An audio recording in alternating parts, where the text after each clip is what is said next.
Dear students, today's topic is dielectric and polarisation. इसके पहले भी आपने जो टॉपिक देखा उसमें कंडक्टर थे और उसकी प्रॉपर्टीज थी, उसी में आगे है ये है डाइलेक्ट्रिक एंड पोलराइजेशन। तो डाइलेक्ट्रिक और नॉन कंडक्टर्स होते हैं, उसमें किस तरीके से हम पोलराइज्ड करके और कंडक्टिंग का काम करते हैं, ये यूज़ किया जाता है कैपेसिटर्स में। तो इसको कैपेसिटर से पहले ये टॉपिक आपको क्लियर होना ज़रूरी है, तो इसको समझिए और नोट कीजिए। तो आज का टॉपिक है डाइलेक्ट्रिक एंड पोलराइजेशन। तो आज हम लोग स्टार्ट करते हैं। आज समझते हैं हम लोग डाइलेक्ट्रिक एंड पोलराइजेशन। हमने इसके पहले के वीडियो में हमने देखा है कंडक्टर्स के बारे में और उसकी प्रॉपर्टीज के बारे में। What is the properties of the conductors. बहुत सारी प्रॉपर्टीज हमने 5-6 उसमें देखे थे। उसका यूज आपके कैपेसिटर्स में होने वाले हैं, ध्यान रखिए। और ये पार्ट भी उसी से रिलेटेड है, कंडक्टर से ही रिलेटेड है। Dielectric and polarisation. तो क्या होता है dielectric and polarisation?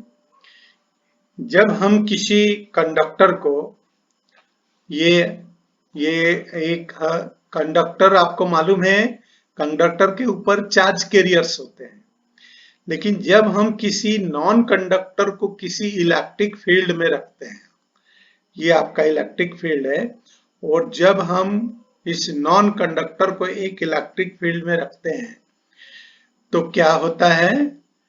Charge which are present in conductor are polarized.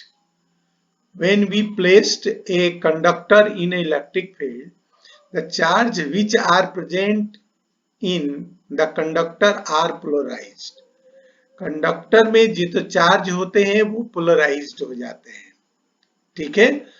Non conductor में भी इसी तरीके से प्रॉपर्टीज है, लेकिन यहां पर समझना ये है कि due to the polarisation, non conductor में due to the polarisation a force is applied on the free charge carriers.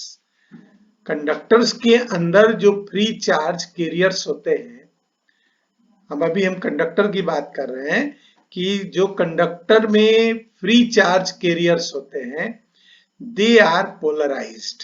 Polarisation का मतलब क्या है कि जब हम उसको इलेक्ट्रिक फील्ड में रखते हैं तो उसके नेगेटिव एंड पॉजिटिव चार्जेस जो होते हैं सेपरेट होकर के दो अपोजिट फेसेस के ऊपर जमा हो जाते हैं, इन दोनों फेसेस के ऊपर जमा हो जाते हैं, ठीक है।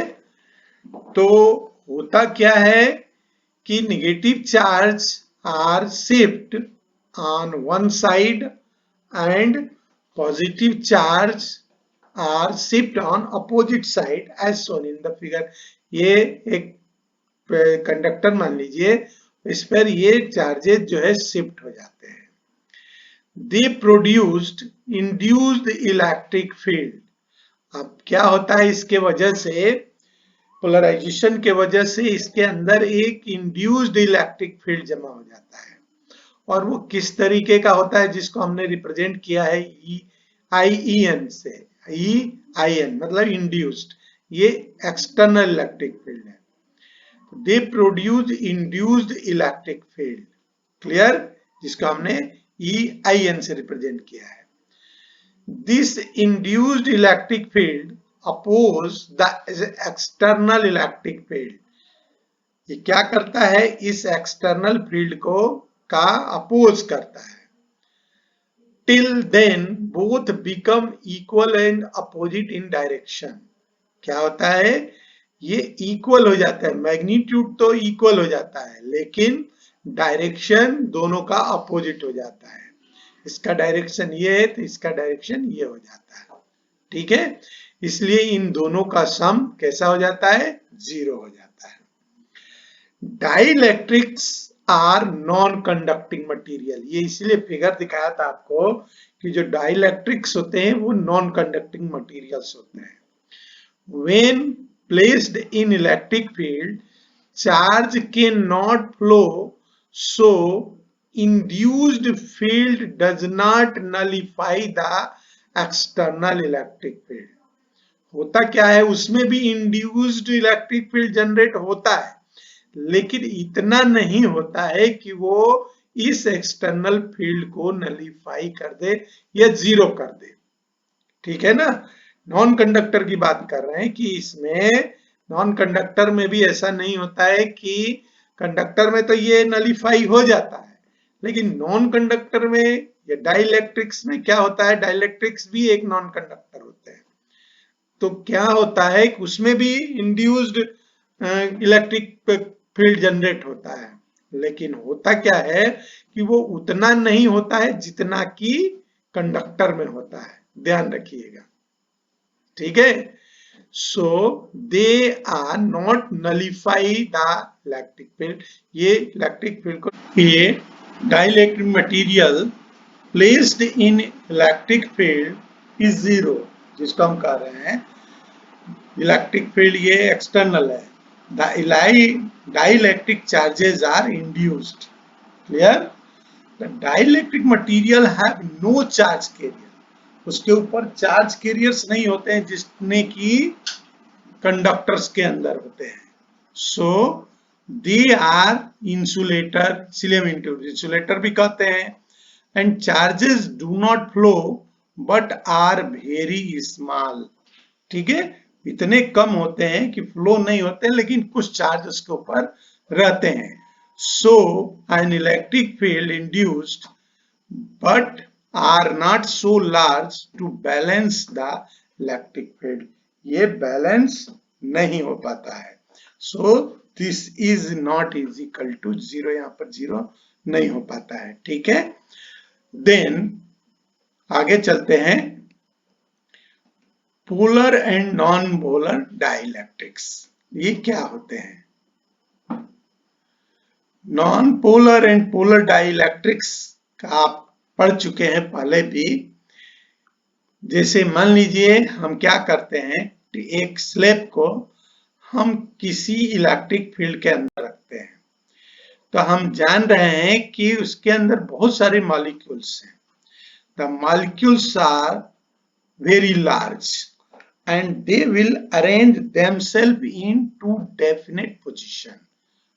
ठीक है, क्या होता है कि molecules will arrange themselves into definite position. अभी यहां पर हम समझ रहे हैं कि दे पोजीशंस डेफिनेट तो है, लेकिन इसके बेस पर कितने टाइप के मटेरियल्स हैं, डाइलेक्ट्रिक्स हैं? There are two types. Molecules के बेस पर जो डाइलेक्ट्रिक्स हैं वो टू टाइप्स के हैं। That is the polar molecules dielectrics, जिसमें आप H2O का एग्जांपल ले सकते हैं। नॉन पोलर डाइलेक्ट्रिक्स है, एग्जांपल आपका ले सकते हैं carbon dioxide. In non polar dielectrics negative and positive charges align. जैसे ये दिया हुआ है कार्बन डाइऑक्साइड में, ये C और O ये दोनों अलाइन हो जाते हैं इनके ऊपर, है ना, ये एक लाइन में हो जाते हैं। ये डाइलेक्ट्रिक जब इनको किसी इलेक्ट्रिक फील्ड में रखा जाता है तो, ठीक है। और इसका शेप किस तरीके से बनता है, ये देखिए CO2 का इस तरीके से शेप बनता है, ठीक है।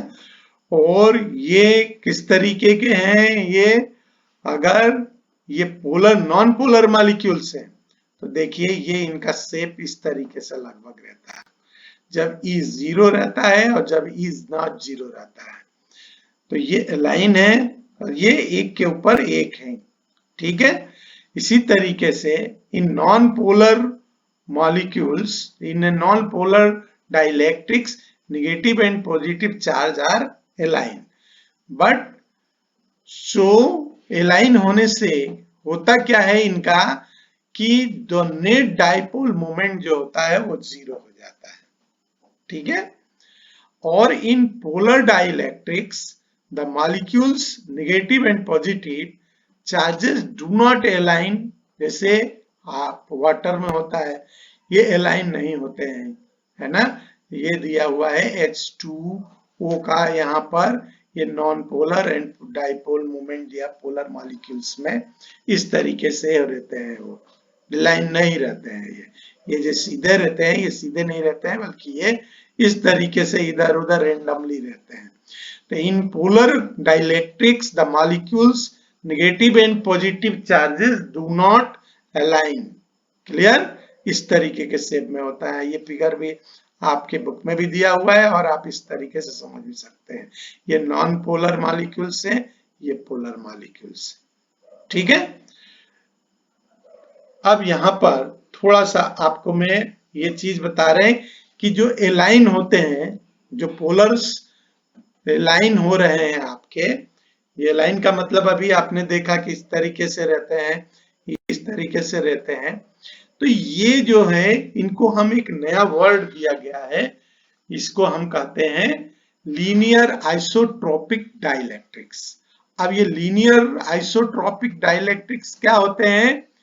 ये linear isotropic dielectrics are those which when kept in external field align themselves in the direction of electric field। जो इलेक्ट्रिक फील्ड का डायरेक्शन होता है उसी के डायरेक्शन में ये अलाइन हो जाते हैं। ये सब के सब आपको अलाइन देख रहे हैं। ये बहुत सारे मॉलिक्यूल्स हैं जिस पर आपने देखा होगा, बहुत सारे मॉलिक्यूल्स में निगेटिव और पॉजिटिव चार्जेस इस तरीके से रहते हैं, ये डाइपोल्स बनाते हैं। अब यहाँ पर दो चीजें हैं, एक तो ये देखिए, ये positive negative positive negative positive, तो ये जो ब्लू लाइन के अंदर जितने भी आपके मॉलिक्यूल्स हैं उसके लिए क्या करते हैं, ये नलिफाई कर देते हैं इलेक्ट्रिक फील्ड को। देखिए यहाँ लिखा हुआ है कि when we feel dielectric in slab में अगर डाइलेक्ट्रिक बढ़ते हैं, there are uncountable molecules in the presence of the electric field, they form a dipole. In presence of electric field, they form a dipole. In non-polar molecules, negative and positive charges are shifted, but they cannot move, rather they spread. Move, shift तो होते हैं, लेकिन वो ऐसे spread हो जाते हैं, way they can not move, rather they spread. Move नहीं होते हैं, लेकिन क्या हो जाते हैं, फैल जाते हैं। इन दोनों के बीच में, निगेटिव पॉजिटिव के बीच में एक टेंशन सा क्रिएट हो जाता है ना, स्प्रेड हो जाते हैं, जो फैले हुए दिखाई दिए गए हैं। सो दे आर लीनियर आइसोट्रॉपिक। ये बिल्कुल क्या है, ये लीनियर है, लीनियर एक लाइन में एडजस्ट हो जाते हैं। The dipole moment will be produced by such molecules। इस तरीके के मॉलिक्यूल्स के द्वारा ही डाइपोल मोमेंट प्रोड्यूस होता है, which align themselves in direction of electric field, जो कि अपने आप को एक इलेक्ट्रिक फील्ड के डायरेक्शन में अलाइन कर देते हैं। All the positive charge and negative charge nullify the net charges। ये जो अंदर के हैं, ये नलिफाई कौन कर रहे हैं, ये जो अंदर वाले हैं आपको व्हाइट दिख रहे हैं, वो ये तो एक दूसरे को नलिफाई कर देते हैं। ठीक है। which are present inside but the charges which are present exterior side, इस साइड जो है ये निगेटिव निगेटिव है, ये पॉजिटिव पॉजिटिव है, तो ये जो आउटसाइड पर है, सरफेस के ऊपर एक्सटीरियर साइड में, do not nullify each other, एक दूसरे के फैक्ट को नलिफाई नहीं कर पाते हैं। If the charge are positive, अगर चार्ज डेंसिटी यहाँ पर सिग्मा दे रहे हैं आप, तो यहाँ पर जो चार्ज डेंसिटी आ जाएगी पॉजिटिव के लिए प्लस सिग्मा पी या रो पी कहिए आप, ठीक है ना। और अगर निगेटिव है तो निगेटिव साइड में क्या आ जाएगा, निगेटिव रो पी आ जाएगा। ठीक है, positive rho p else the negative rho p। You know that the surface charge density कितनी होती है, पढ़े हैं कि rho is equal to Q upon A होता है। अब यहाँ पर ये जो डाइपोल मोमेंट जनरेट कर रहे हैं, जैसे मैंने बताया कि जो डाइपोल मोमेंट जनरेट कर रहे हैं, तो डाइपोल मोमेंट जनरेट कैसे करते हैं, हम P से क्या रिप्रेजेंट कर रहे हैं कि dipole moment per unit volume, per unit volume में जो डाइपोल मोमेंट जनरेट हुए हैं वो अगर P है, ये किसके ऊपर डिपेंड करता है, अमाउंट ऑफ इलेक्ट्रिक फील्ड, ये जो इलेक्ट्रिक फील्ड जितना आपने दिया हुआ है उसके ऊपर ये डिपेंड करता है। अगर इलेक्ट्रिक फील्ड कम होगा तो डाइपोल मोमेंट भी कम हो जाएगा, अगर इलेक्ट्रिक फील्ड ज्यादा होगा तो ये भी कम हो जाएगा। ठीक है, लेकिन हम पढ़ चुके हैं कि dipole moment P is directly proportional to electric field E, ये E के डायरेक्टली प्रोपोर्शनल होते हैं। तो इसको लिखा P प्रोपोर्शनल टू E, ये प्रोपोर्शनलिटी साइन हटा करके हमने एक ये कांस्टेंट यूज किया जिसको कहते हैं जाई, CHI साई। E के लिए लगाया मैंने इसलिए कि E for the electric field, okay, E for the electric field, ये चीज ही आपको आएगी मैग्नेटिज्म में भी, तो वहां पर भी ये जाई का यूज किया जाएगा, लेकिन ये जाई E लगा दिया इलेक्ट्रिक फील्ड के लिए। तो ये प्रोपोर्शनलिटी कांस्टेंट है, P इज इक्वल टू जाई E capital E, clear, where psi E is known as the susceptibility of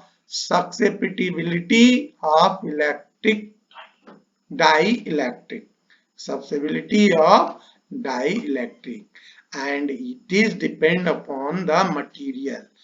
कैसे, ये किसी हर मटेरियल के लिए इसकी वैल्यू अलग अलग होती है। ठीक है, तो that is the relation, that is ये an important information given you before the capacitors. Capacitor से पहले आपको यह इंफॉर्मेशन जो इसमें जितनी भी मैंने दिया हुआ है वो आप पढ़ेंगे और समझेंगे। ठीक है, क्योंकि इसी के बेस पर आपके कैपेसिटर काम करते हैं। ठीक है, डाइलेक्ट्रिक भरा जाता है उसमें, और जितनी ये डाइलेक्ट्रिक और पोलर और नॉन पोलर की प्रॉपर्टीज आपने देखा इसमें, उन सबका यहाँ पर यूज होगा। तो before capacitor this part is very important, so you right and learn it by heart, इसको अच्छे तरीके से समझिए और इसका नोट्स तैयार कीजिए। अगले में आपका आएगा कैपेसिटर से संबंधित, तो इसको तैयार कीजिए। That's all.